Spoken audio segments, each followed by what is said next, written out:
ये वीडियो उन डॉक्टर्स के लिए है जो अपना हाल ही में क्लिनिक चालू करने का सोच रहे हैं और उन्हें पता नहीं कि वो उसे कैसे मेंटेन करेंगे।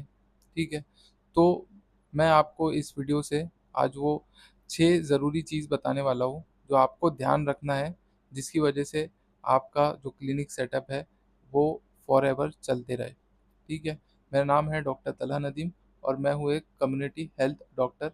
और रोज़मर्रा की ज़िंदगी में मैंने जितने भी सर्वे किए हैं, जितने भी क्लिनिक ओनर से बात की है, जितने भी एडवाइसेज़ उनकी तरफ से मुझे मिले हैं और मैंने जो अपने एक्सपीरियंसेस देखे हैं, उसके बेसिस पे मैं ये चीज़ें आपको बताने जा रहा हूँ।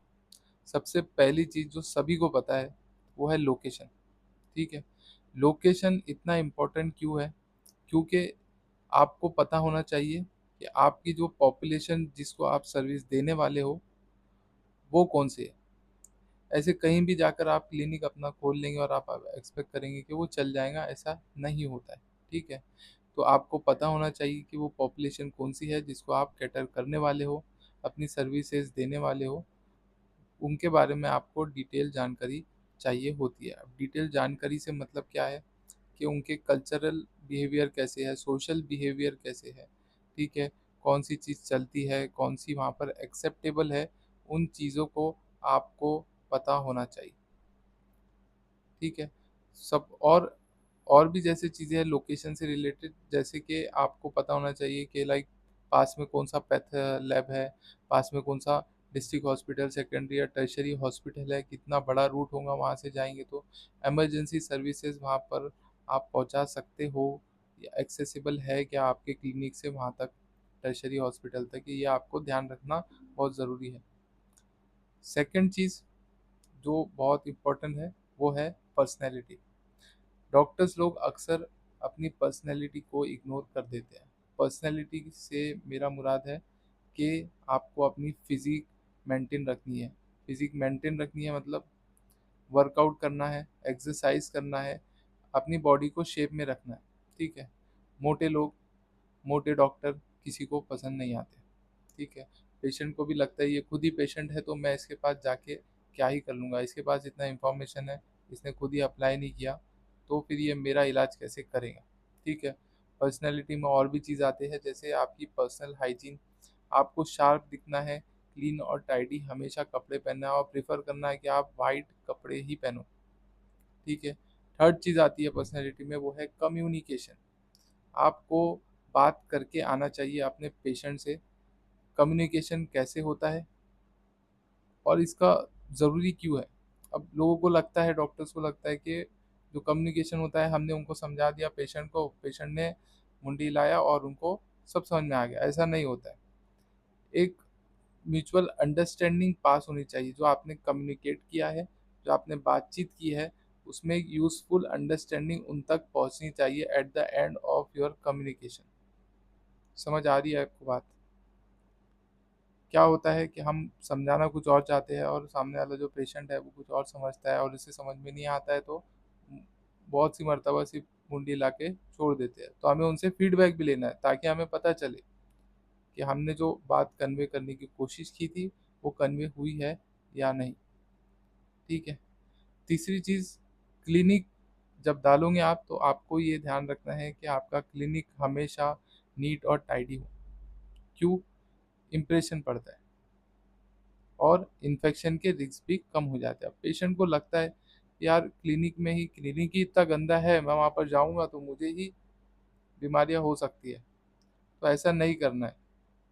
ऐसा क्लिनिक बनाओ जो छोटा हो पर अच्छा हो और बेसिकली स्टार्ट करिए आप कि एक रूम कंसल्टेशन का हो और एक वेटिंग रूम, ठीक है?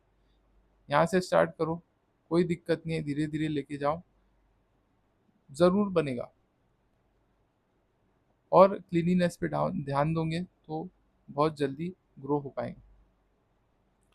चौथी चीज़ में है मेरा कि आपको पेशेंट के साथ रेपो बिल्डिंग करनी है। और रेपो बिल्डिंग कैसे बनती है? जब आप एक डिटेल्ड हिस्ट्री लेते हो।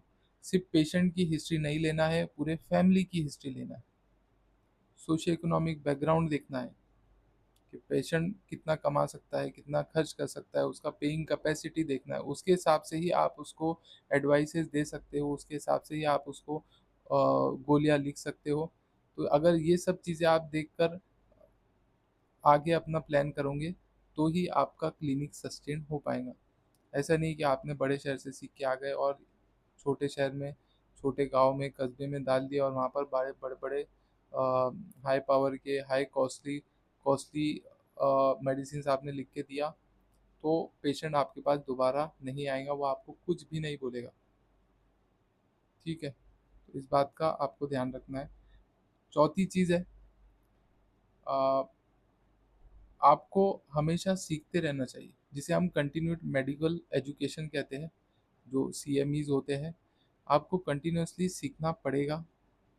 अपने आप को पेशेंट की जगह पे रख के सोचोगे, तो अच्छे आउटकम आपको नज़र आएँगे। तो आप अच्छे एडवाइसेस दे पाओगे रोज़मर्रा की ज़िंदगी में, जो वो जूझते हैं, जिस परेशानियों से जूझते हैं, उस अगर उसे समझने की कोशिश करोगे हिस्ट्री के लेते वक़्त, तो आप अच्छी तरह से उन्हें एडवाइसेस दे सकोगे और कस्टमाइज़ करके दे पाओगे। ठीक है? ऐसे कुछ भी बुक से पढ़ा है, रैंडमली आपने वो बोल दिया, ये नहीं चलता है। 1-2 बार पेशेंट आएगा आपके पास, उसके बाद बिल्कुल भी नहीं आएगा। 5वीं चीज़ का ध्यान रखना है आपको कि आपके जो फाइनेंसेस है, एटलीस्ट 6 मंथ्स का बैकअप आपके पास होना चाहिए, तभी ये काम कर पाएँगे।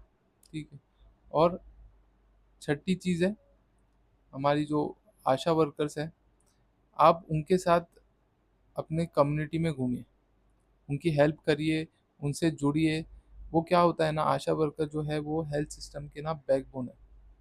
तो आपको अगर वो कम्युनिटी में प्रॉस्पर करना है, अपना प्रैक्टिस चलाना है, तो उनके साथ मिलके काम करना पड़ेगा। अब काम करना पड़ेगा मतलब क्या करना होगा, उनके साथ घर-घर जाइए, कम्युनिकेशन बनाइए, कम्युनिकेट करिए, एक पेशेंट डॉक्टर रिलेशनशिप बनाइए। ऐसा नहीं कि मैं डॉक्टर हूँ, मैं आशा वर्कर के साथ क्यों काम करूँ, ऐसा नहीं होता है। लोग उन्हें पसंद करते हैं आशा वर्कर को। वो घर पे आते हैं तो उन्हें बैठाते हैं। अगर वो लेवल तक आप आउटरीच कर सके अपने आप को, तो आपका जो पेशेंट डॉक्टर रिलेशनशिप है वो बहुत मजबूत बिल्ड होगा और ये लॉन्ग टर्म में आपके लिए फ़ायदे रहेगा। और आपको ये समझ में भी आएगा कि ये लोग, जो कम्युनिटी जिसको मैं सर्व कर रहा हूँ, वो ऐसा क्यों करते हैं। तो आप उस मामले में सेंसिटिव रहोगे। ठीक है? ये चीज़ों का आपको ध्यान रखना है अगर आपको अपना क्लिनिक प्रॉस्पर करना है कोई भी जगह पर।